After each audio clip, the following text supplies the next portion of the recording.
Hi everyone, and welcome to today's video. As many of you know, Richard Burns was one of the first financial advisors in Australia to deal with the fledgling Magellan Financial Group in 2007.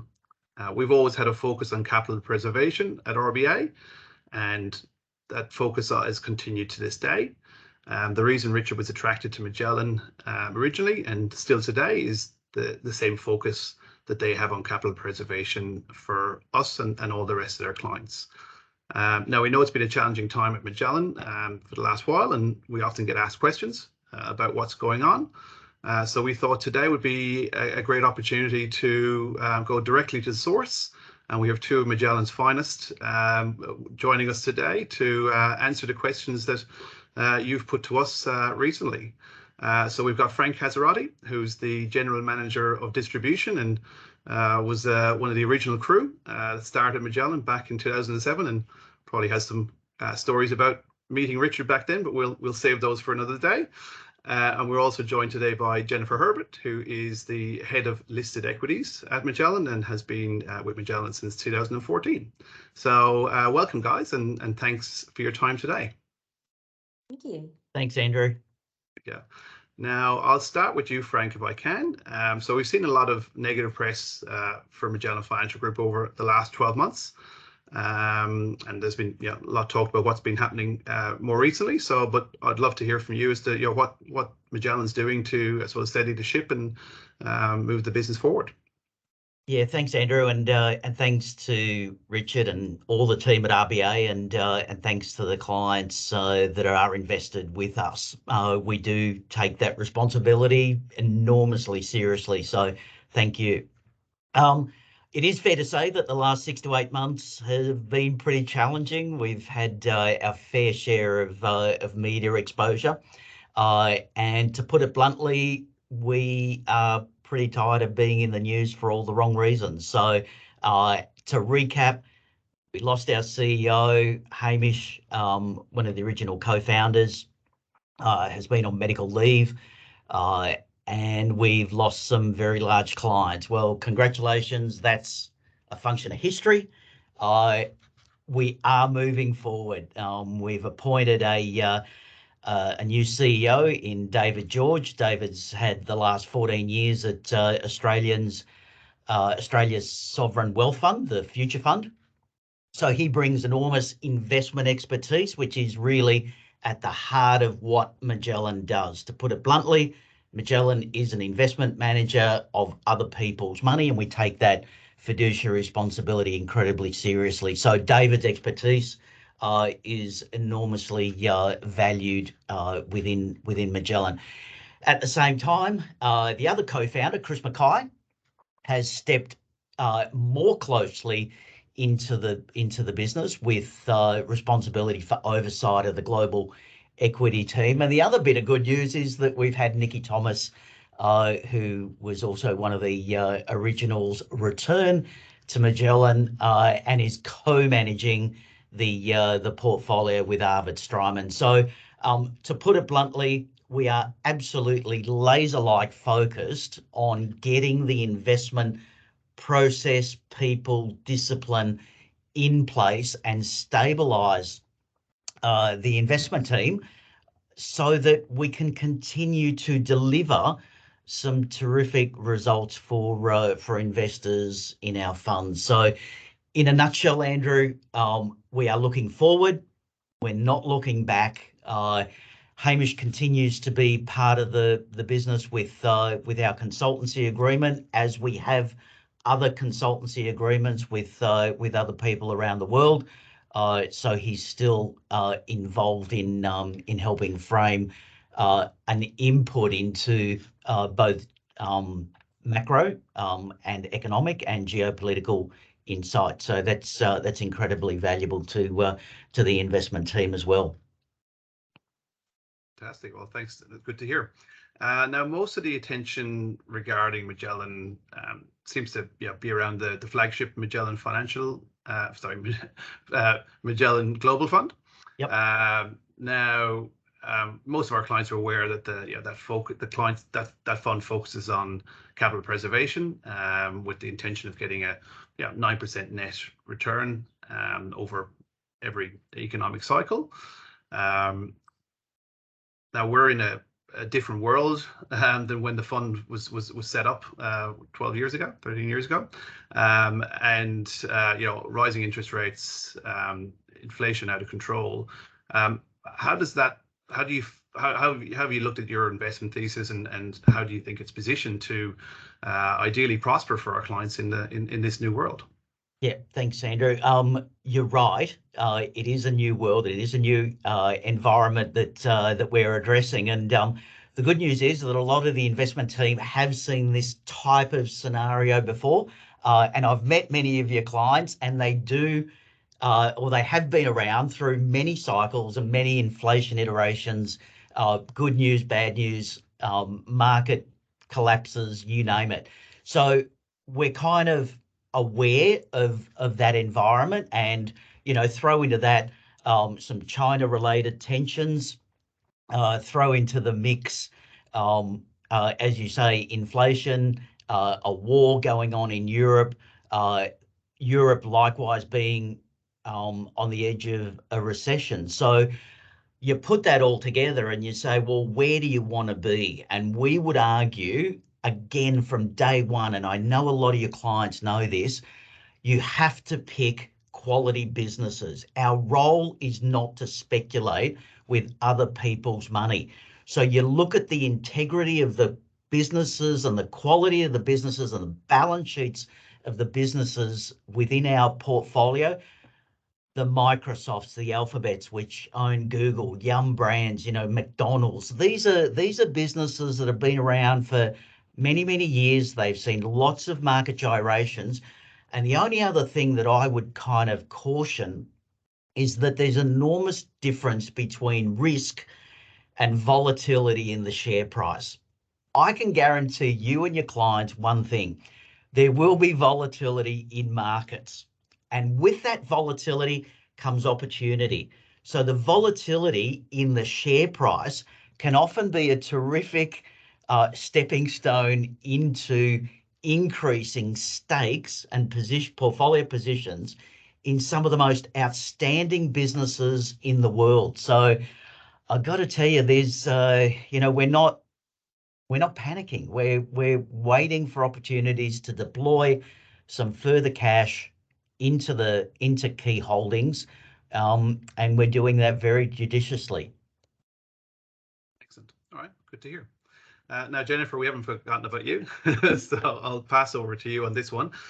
So many of our clients have the ASX listed Magellan Global Fund closed class units. Now, thankfully, most of our clients have bought that at a discount to net asset value, which originally we took advantage of after the COVID, I suppose, market shake up in 2020, and our clients have prospered from that.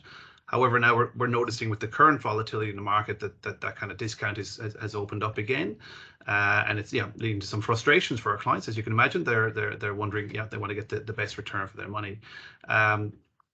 How do you see that issue at the moment, and what, if anything, can you guys do to, I suppose, to reduce that discount over time?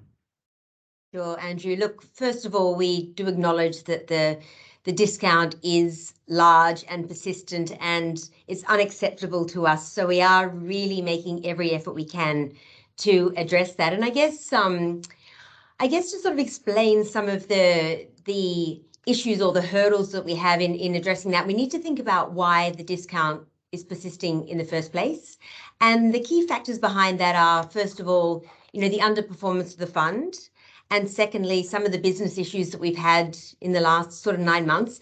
But thirdly, you'll find that closed-ended structures are quite challenged in a volatile environment.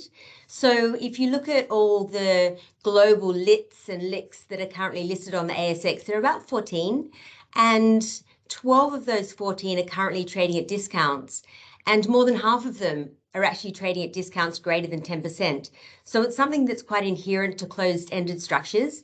Now, that is no excuse, and the Magellan discount is significantly larger. It's around 18-19% at the moment.